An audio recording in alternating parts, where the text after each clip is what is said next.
So after tackling Michael Myers twice, and after the unfortunate set conflicts behind and on set of Halloween 2 with producers and the executives, Rob Zombie decided to go back to the basics. So now we are in his fifth film, The Lords of Salem.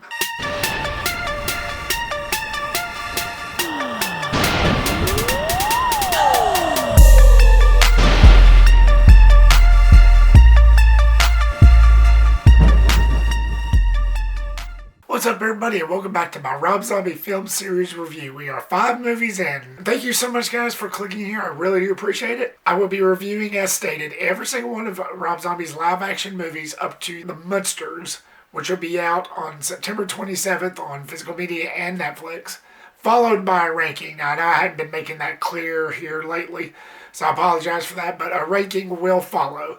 And if you have not checked them out yet, my House of a Thousand Corpses, The Devil's Rejects, Halloween, and Halloween 2 are right down in the description below, so check those out when you can. So The Lords of Salem tells the story of Heidi, a radio DJ who is sent a box containing a record with sounds that trigger flashbacks of her town's violent past.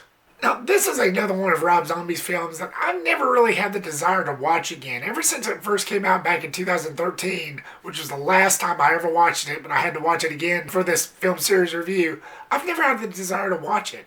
It basically deals with the witch trials of Salem. It's not because of that I never really had the desire of it. I'll get into those reasons later in this review, but that's basically what it deals with. An interesting concept. And I think it was one of Rob Zombie's, passion projects, especially shortly after he left the set of Halloween 2. But that's basically what it deals with. But again, it just never really been one of those that I've had the desire to watch. The rewatch value in it was a little lower, though doesn't compare to House of a Thousand Corpses. I can tolerate The Lords of Salem a lot better than that film. So that being said, let's start off with the positives, as usual, for The Lords of Salem. I gotta admit, there was some creepy shots in this movie. The way this movie was lit, the way it was shot, like with the whole hallway scenes of the main character's apartment building, and just the way the lamps looked, aside from like the walls, and just those long claustrophobic shots that really got to me. It was really creepy, and I really did appreciate that aspect. And with the dark rooms and the shadowy figures, he put a lot in this. Rob Zombie knows how to put a good scare and put fear as a way of, the way he lit this movie up. I really do gotta give props to him in that department. Because of that alone, it gave that movie a boost of what this movie really should be. The whole lighting and just the shot by shot with those scenes with the hallways and the dark figures and the dark rooms. It really added an entertainment value in my eyes, and I really did enjoy that aspect of it. Very impactful. It was done very well. Like I said, with the whole lamp textures and just the coloring itself, differentiated from the light to the dark. It was done really well. I really did appreciate that. I really did like that. Just the dark shades. Very, very claustrophobic, as I mentioned before. It's very claustrophobic. It really worked for this film. I really did enjoy that. Not to mention, we get a great score. Now, the part of the story, as I mentioned in the plot, where Sheri Zombie's character gets this record that plays this very dark, eerie, instrumental score that really sticks with you throughout this movie. And the first time I watched it, I was thinking to myself, this is the most dumbest thing I've ever heard. But as time passed, I really got to appreciate it. It gave that movie a certain characteristic vibe to it. It was like a character within itself. And it's basically the string that pulls this plot together in a way. Like I said, for me, it gave the movie a character and was basically a character within its own. Now, I wouldn't call it the main score of this, but like everything else, which was also good, with the creepy vibes and the creepy scenes and the hallway vibes and all that, that was its own. And it was still done pretty well. But the score that was on this record that they kept on playing, it was really good.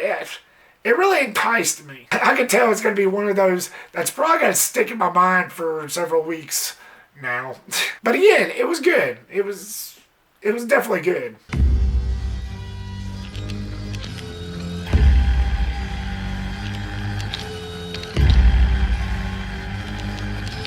And we have these three women, which one of them is Dee Wallace, which a lot of you have already known. She's been in several of Rob Zombie's movies and in the horror community in general. I really did like this, part of it where Sheri Moon meets these three women who's obviously off.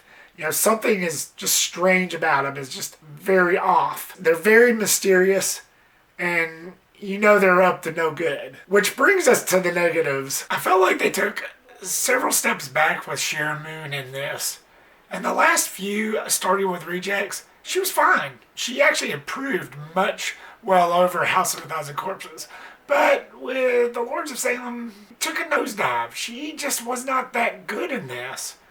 Especially in the scenes that was imminent for her to actually react and actually give a shit of what situation she was in. All it would show her do is, I'm a zombie. It's my name. That's all she would do. It just didn't really feel that right.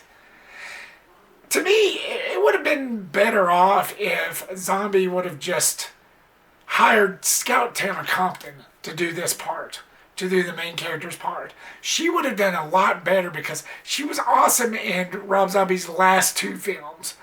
She had such emotional depth for the character of Laurie that it should have been a no-brainer. They should have casted her in this part for this film and had his wife play one of the witches. But of course, that probably wouldn't have set well with Rob Zombie because she's my wife and she has to be in the whole thing. She has to be the main character because I owe her that and I love her too much.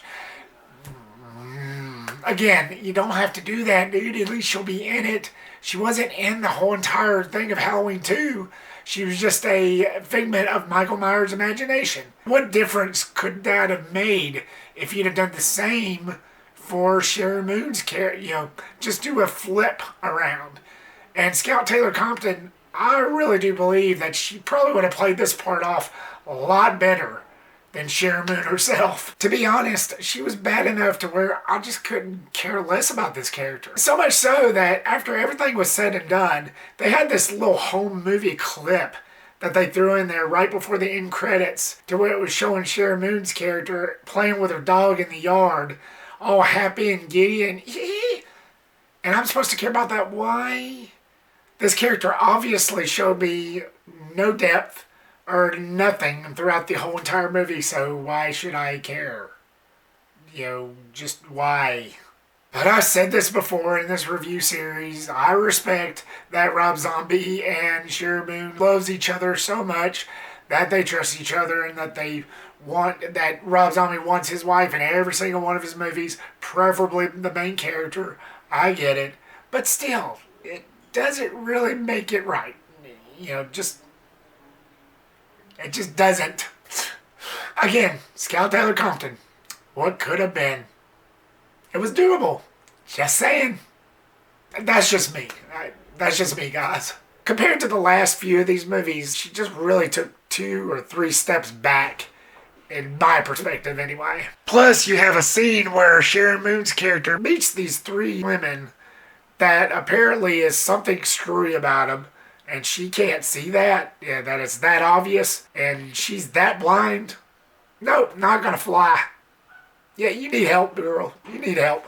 It's just these imperative scenes where they could have really handled that character a little better. The pacing was abysmal. Now, I know the type of movie Rob Zombie was trying to do, but to me, even though I knew it was a supernatural horror film, it didn't really feel like that. The pacing dragged up something fierce. It was so boring that I felt like drifting off a couple times. And that's mostly because there was a definite lack of gore scenes. There's definitely a lack of death scenes. All but one. There was hardly no carnage candy in this. It's supposed to be a supernatural horror film dealing with witches, which you would have thought that there would have been more deaths in a movie like that, but there wasn't really none, except for one. And it wasn't really that memorable either. I just couldn't get on board with it. That was one of the reasons why I never really felt the desire to watch this again. It didn't really give me that much at all. Just give me something. Just give me anything. Just throw in more death scenes here and there.